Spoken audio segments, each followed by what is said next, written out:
Bonjour, c'est un plaisir de vous retrouver pour cette nouvelle vidéo. Cette nouvelle vidéo, vous avez vu le titre, la meilleure alimentation anti-cancer. J'aurais pu appeler ça aussi comment faire en sorte de ne jamais avoir de cancer ou comment traiter le cancer naturellement, enfin tout ce qui tourne autour du cancer.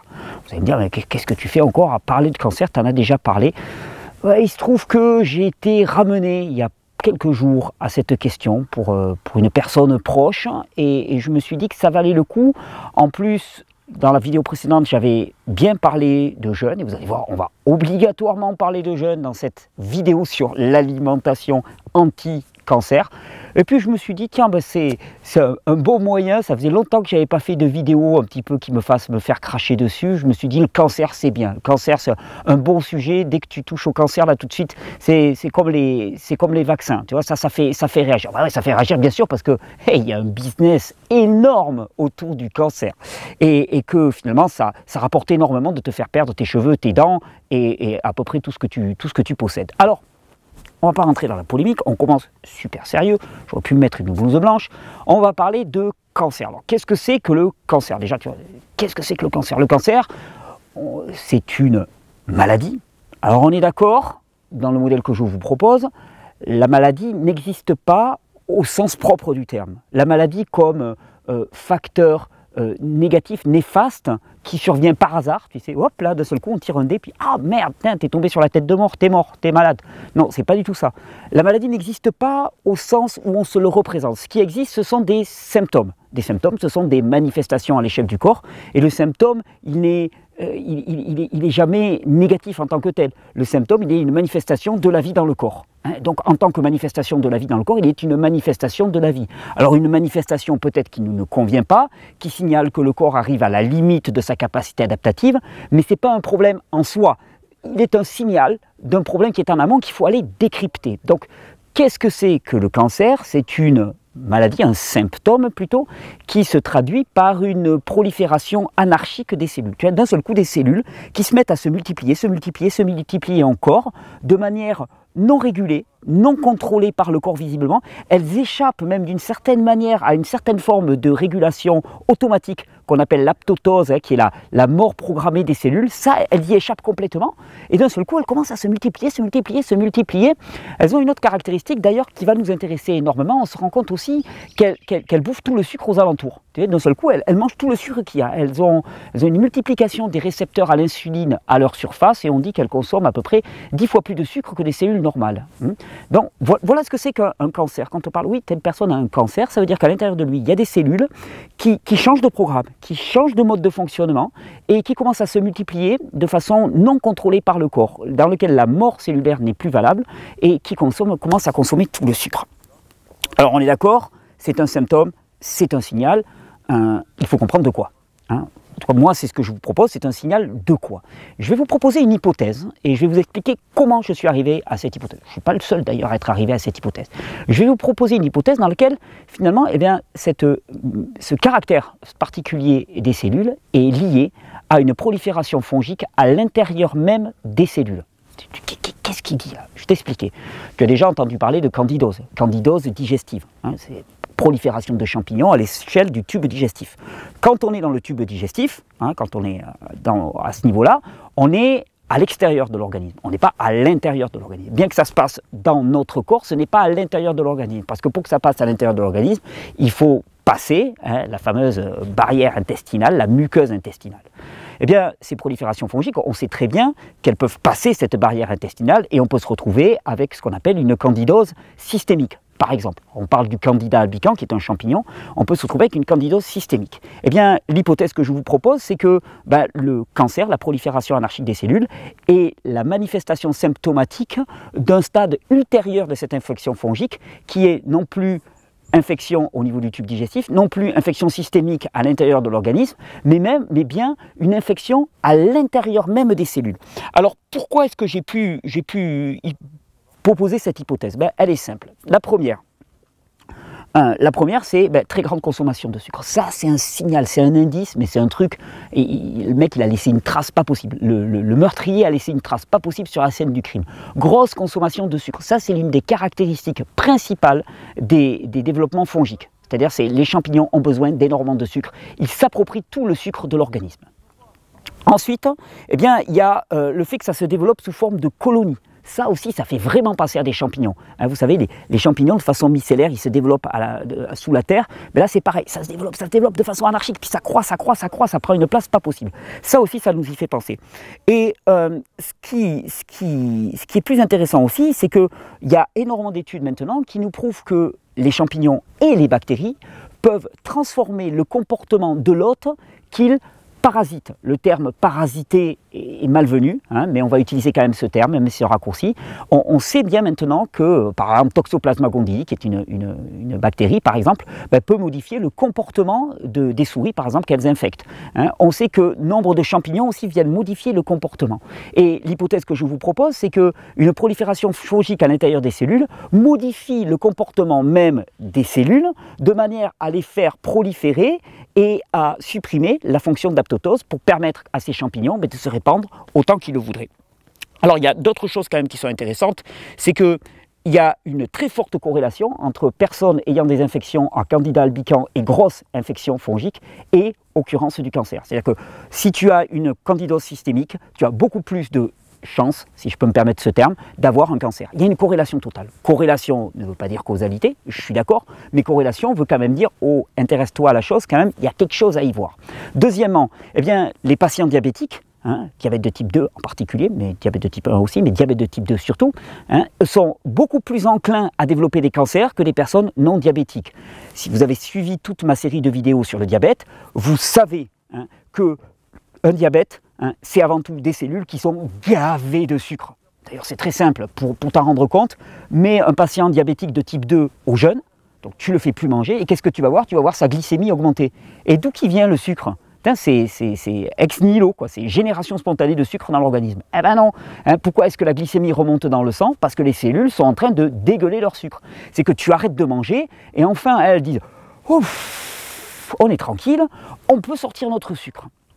Donc tous ces facteurs mis les uns avec les autres, eh bien, on se dit que cette hypothèse selon laquelle le cancer serait la résultante d'une infection fongique systémique à l'intérieur même des cellules, eh bien, elle tient énormément la route. Et ça, si cette hypothèse elle est juste, et vous verrez qu'elle se valide par l'expérience, si cette hypothèse elle est juste, elle est vraiment très intéressante. Parce que pourquoi alors? Tu te dis, ok, d'accord, donc on a des champignons qui se développent à l'intérieur même des cellules, ces champignons modifiant le fonctionnement des cellules, allant vers une consommation de plus de sucre, allant vers une multiplication des cellules de façon anarchique, et ainsi de suite. Ok, mais alors pourquoi les champignons se développent à l'intérieur des cellules? Et il y a une règle que je donne toujours chaque fois que je fais des stages, je le répète encore comme une sorte de mantra, diraient certains, hein, c'est là où il y a des déchets, il y a des microbes. Là où il y a des microbes, il y a des déchets. Là où il y a des déchets, il y a des microbes. Là où il y a des microbes, il y a des déchets. Partout dans la nature, on voit la même chose. Les champignons, les bactéries sont les éboueurs du système. Là où il y a microbes, là où il y a champignons, il y a déchets. Et d'ailleurs, pour avoir fait la douloureuse expérience de suivre des personnes en phase finale de cancer, la remarque que je me suis toujours faite, c'est la puanteur extrême qui émane de ces personnes. Ça pue. Pourtant, des personnes qui prennent soin d'elles, eh bien, elles sentent mauvais, elles sentent l'accumulation de déchets. On y est. Donc, accumulation de déchets extra et intracellulaire à l'intérieur de la cellule amène à prolifération de champignons qui va altérer, alors qui est une solution, mais qui va venir altérer le fonctionnement et le métabolisme cellulaire et qui va faire en sorte que les cellules se multiplient de façon anarchique et consomment énormément de sucre. On y est. Maintenant qu'on sait ce que c'est, on va peut-être pouvoir y répondre. Je ne dis même pas lutter contre, je veux dire répondre à la problématique. Eh bien oui, parce que c'est quoi la meilleure alimentation qui va être anti-cancer, qui va favoriser ce qu'on appelle la lyse cellulaire, c'est-à-dire la destruction des cellules cancéreuses, qui va favoriser aussi le fait de ne pas apporter aux cellules du sucre dont elles raffolent, mais plutôt par exemple des corps cétoniques, qui sont des acides gras, dont elles ne raffolent pas du tout parce qu'elles ne savent pas s'en nourrir. Et la réponse, elle est simple. La meilleure alimentation anti-cancer, c'est pas d'alimentation du tout. c'est le jeûne. Et vous allez me dire, il va encore nous parler de jeûne. Ouais, je vais encore vous parler de jeûne, c'est pas de ma faute, c'est parce que c'est certainement le meilleur approche thérapeutique, mais on va rentrer vraiment dans la finesse. Parce que mon meilleur protocole anti-cancer, c'est du jeûne sec, accompagné d'une alimentation qui va être de type cétonique, et je vais vous dire exactement ce que c'est, accompagné d'une très grande quantité de micronutriments et accompagné d'un énorme boost du système immunitaire par l'exposition au froid, les fameux bains froids, le cold shock, le choc froid que je vous propose sans cesse. Eh bien ça va être mon protocole anti-cancer, ma meilleure alimentation anti-cancer. Vous allez voir, on est loin de régime alimentaire particulier. Alors, l'intérêt de la chose, c'est que c'est surtout une approche qui est autant valable en curatif qu'en préventif. Tu sais, c'est la problématique auquel on est confronté actuellement, c'est que tout le monde a peur d'avoir un cancer. Attendez, je regarde si l'image elle est propre, elle est claire, tout va bien. Tout le monde a peur d'avoir un cancer. Et puis, je veux dire, moi je commence à voir, allez, je vais sur mes 45 ans, je vais faire 45 ans, ça craint, mais bon, je vais faire 45 ans en avril. Hein. Donc 45 ans, c'est l'heure, c'est le moment où les gens commencent à tomber comme des mouches. 45, 50, 55 ans, il y a des copains qui disparaissent avec des cancers. Et là, tu te dis, mais bon Dieu, il y a un aléatoire ou un inéluctable là-dedans, hein, ça tombe au hasard. Et puis, bien sûr, il n'y a pas de politique de santé pour prévenir le cancer. Ça n'existe pas, ça n'existe absolument pas. La politique, c'est quand tu as un cancer, on te prescrit chimiothérapie, immunothérapie, on te prescrit les rayons et ainsi de suite. Et avec ça, tu te retrouves avec une tête de barbe à papa, comme dirait l'autre. Exactement. Et tu n'as aucune solution pour prévenir ça. Mais moi, ce que je te propose, c'est une approche thérapeutique qui, toute ta vie durant, chaque jour, parce que tu auras une hygiène de vie qui sera adaptée aux besoins physiologiques de ton corps, va faire en sorte que les proliférations, les micro-proliférations de cellules cancéreuses qu'on a tous les jours, tout le temps, eh bien, elles disparaissent d'elles-mêmes, parce que le corps va les traiter directement. Il y a un biologiste qui s'appelle Otto Warburg, qui avait découvert que les cellules cancéreuses ne pouvaient pas s'alimenter, ne pouvaient pas produire d'énergie à partir de la respiration cellulaire normale. Hein. C'est pas possible. Elles ne peuvent le faire qu'à partir de la fermentation du glucose. Il s'est rendu compte que les cellules cancéreuses ont leur mitochondrie, leur centrale énergétique, qui a été endommagée. Et donc, elles ne peuvent plus utiliser les nutriments comme une cellule pourrait les utiliser. Elles ne peuvent fonctionner qu'en anaérobie, c'est-à-dire en absence d'oxygène, et elles ne peuvent fonctionner qu'à partir du sucre, et surtout pas, par exemple, à partir des corps cétoniques. D'ailleurs, je pense, mais ça c'est moi qui rajoute ma petite sauce, je pense que l'apparition des champignons dans les cellules ces champignons arrivent uniquement pour permettre aux cellules de retrouver un fonctionnement métabolique. C'est-à-dire que le champignon servirait d'intermédiaire, parce que la mitochondrie a été abîmée, il servirait d'intermédiaire pour permettre à la cellule de produire de l'énergie. Mais bon, ça c'est une théorie qui est toute personnelle. On va te dire c'est un truc de secte, donc laisse tomber, oublie, je te l'avais glissé comme ça parce que j'avais envie de le glisser. En tout cas, Otto Warburg a montré que les cellules cancéreuses ne peuvent pas fonctionner avec autre chose que du sucre. C'est pour ça que je me suis intéressé, je me suis dit, et particulièrement, elles ne peuvent pas tirer parti d'une autre alimentation de la cellule qu'on appelle les corps cétoniques, des acides gras à chaîne courte. Et on s'est rendu compte que finalement, eh bien, en jeûne, quand on parle du jeûne, quand on jeûne, qu'est-ce qui se passe? Eh bien, très rapidement, le corps commence à produire ce qu'on appelle des corps cétoniques qui vont venir alimenter les cellules. Le corps switch d'une alimentation extérieure faite essentiellement de sucre à une alimentation intérieure essentiellement composée de corps cétoniques. Et c'est d'ailleurs très très intéressant parce que si je vous parle de jeûne, parce que les cellules cancéreuses ne peuvent pas se nourrir de ces corps cétoniques, vous allez me dire, mais alors qu'est-ce qui permet de produire un maximum de corps cétoniques? Alors c'est simple, si tu fais du jeûne intermittent, tu vas commencer à avoir une augmentation des corps cétoniques en circulation au bout de plusieurs semaines. Il faut vraiment du temps. Si tu fais ce qu'on appelle une diète cétogène, une alimentation cétogène, il faut 2-3 semaines pour passer en cétose majeure. Si tu fais un jeûne à l'eau, il faut 3 à 4 jours pour passer en cétose majeure. Si tu fais du jeûne sec, il faut 36 heures. 36 heures, je ne peux pas les faire avec les mains. Tac, tac, tac, tac. Hein. Il faut 36 heures pour passer en cétose. Donc obligatoirement, quand je vais te parler d'un protocole anti-cancer, d'un protocole de prévention du cancer, d'un protocole de traitement du cancer, je vais te dire, il implique automatiquement des phases répétées de au moins 36 heures de jeûne sec, suivies d'une phase de réalimentation qui favorise la production de ces corps cétoniques. Je ne suis pas un fanat de la diète cétogène, pour des tas de raisons, parce qu'on a très peu de recul sur une diète maintenue comme ça à long terme, qu'en plus c'est très dur à tenir, de ne pas manger de sucre du tout, donc j'y vois pas vraiment d'intérêt. La plupart des gens que je connais qui ont essayé, au bout d'un moment, ils n'en peuvent plus, parce qu'ils ont envie de manger du sucre, ils ont envie de manger des fruits, et je les comprends parfaitement.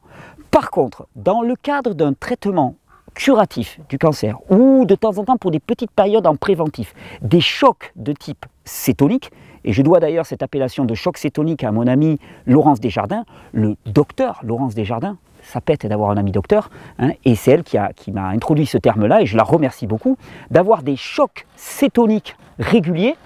Ça permet d'avoir un maximum de corps cétoniques circulants et donc d'affaiblir d'autant plus les cellules cancéreuses. Donc on a 36 heures de jeûne sec à minima. Avec ça, tu passes en cétose. Suivi d'une réalimentation. Et je ne le dis peut-être pas assez souvent, mais j'y pensais là tout à l'heure.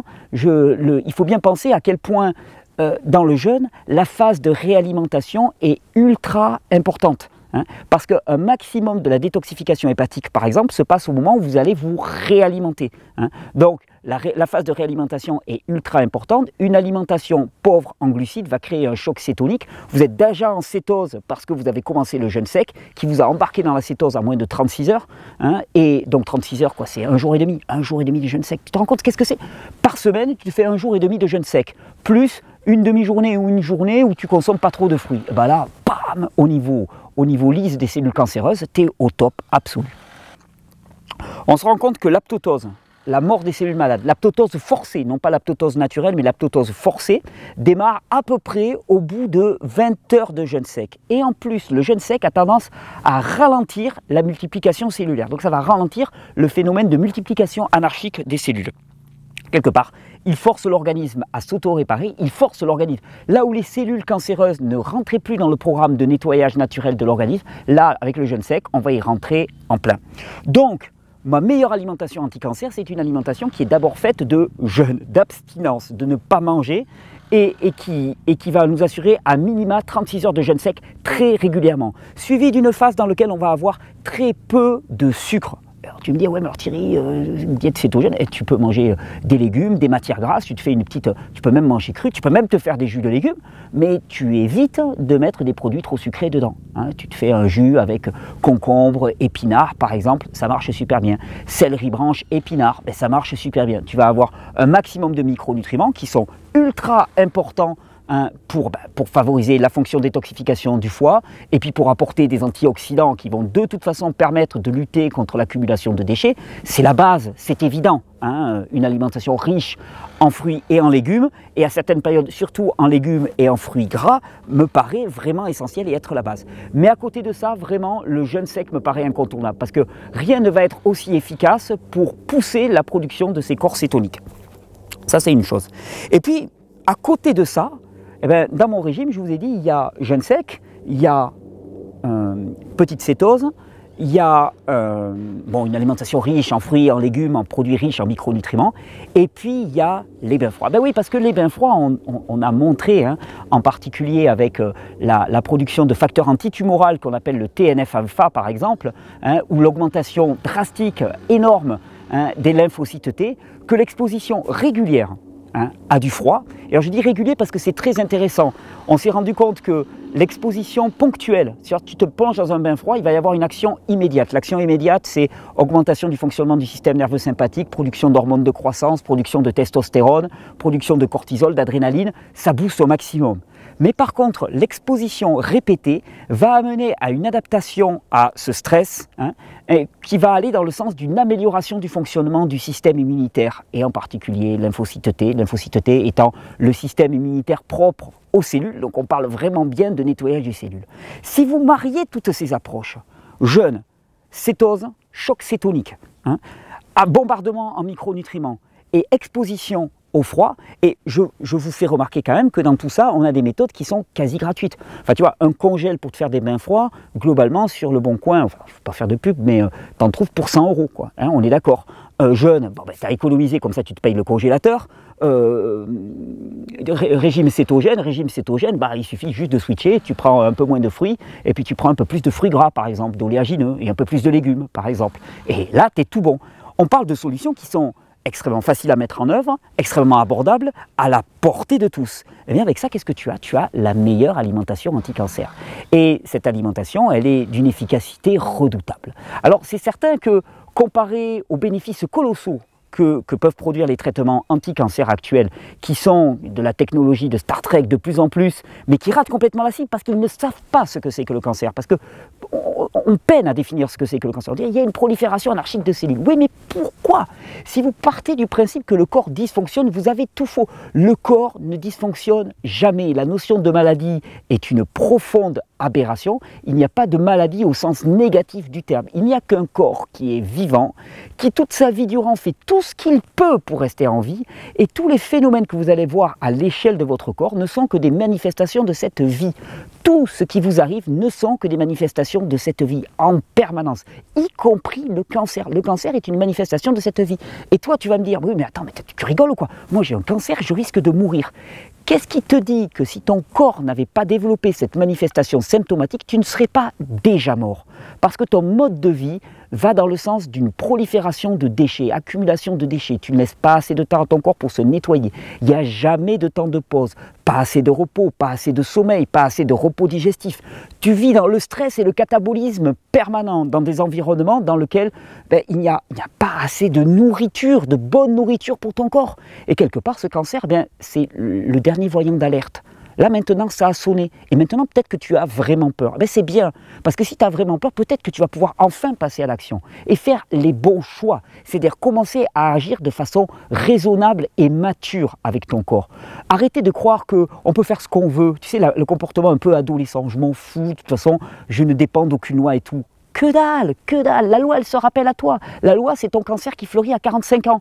Il est temps maintenant de choisir et de faire le choix de la vie, d'entendre ce message que te dit le vivant, qui te dit « là je suis aux limites de ma capacité adaptative, si tu continues dans cette voie, si tu es toujours aussi sourd, toujours aussi aveugle, ça va lâcher, parce que je serai arrivé aux limites de ce que je peux pour toi. » Alors maintenant, on choisit d'obéir, ou on continue à agir comme des ânes sauvages. Voilà ma meilleure alimentation anti-cancer, mon meilleur protocole, en préventif comme en curatif. Vous avez là de quoi faire des merveilles. Je vous remercie de partager cette vidéo, parce que c'est crucial à notre époque, de la diffuser le plus largement possible, pour que chacun ait les moyens de faire les bons choix. Et bonne régénération, on se retrouve d'ici quelques jours pour la prochaine vidéo. Petit clap de fin. Je vous remercie pour cette vidéo, d'avoir regardé cette vidéo jusque-là. J'ai quelques petites annonces très intéressantes à vous faire.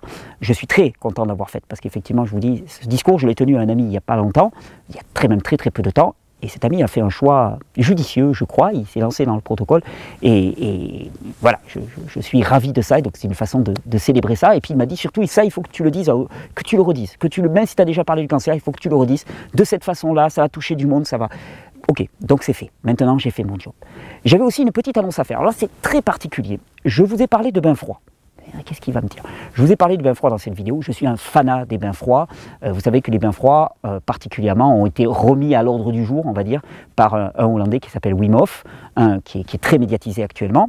Et Wim Hof, il a formé les gens à sa méthode, qui consiste à un travail de respiration, de méditation et de bain froid en particulier.